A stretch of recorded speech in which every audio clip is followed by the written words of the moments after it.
Merci Marie de me protéger, merci pour cette année et je te confie l'année qui vient. Je suis Nicolas, je suis un paroissien de Saint-Lizier.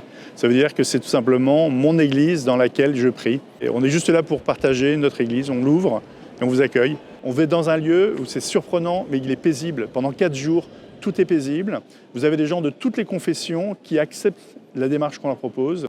On propose aux Lyonnais et aux visiteurs, qui viennent de beaucoup de pays, de faire la même démarche que celle que font les Lyonnais depuis décembre 52 et bien avant encore, de venir rendre grâce, dire merci à Marie pour sa protection tout au long de l'année, et puis pour présenter des intentions de prière.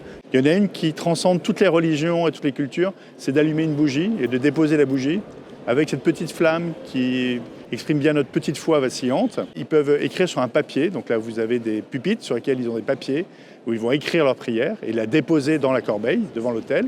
Même chose, c'est une manière humblement de présenter sa prière. Dans l'histoire chrétienne, Marie a un rôle très important. Marie, c'est la femme qui a été choisie par Dieu pour s'incarner, pour devenir homme. Et donc, depuis tout temps, les chrétiens prient Marie pour lui demander sa protection. Donc c'est une vieille tradition de l'Église. Et les Lyonnais ont toujours prié la Sainte Vierge pour lui demander sa protection. Lyon est une ville qui a été protégée, ou du moins qui a été épargnée, vous dites ça comme vous voulez, avec la foi ou sans la foi, depuis les temps anciens, puisque notamment Lyon a été épargnée par les grandes épidémies.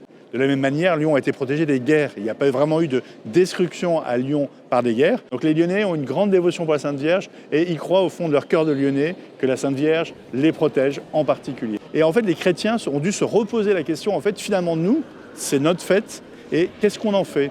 Et le résultat, ce sont ces églises ouvertes. En fait, on se dit, mais finalement, ouvrons, rappelons le sens. Donc, d'une certaine manière, la Fête des Lumières a stimulé les églises et on est heureux, tous ces visiteurs, de pouvoir partager avec eux la réalité spirituelle de cette fête. Donc, elles font assez bon ménage, en fait.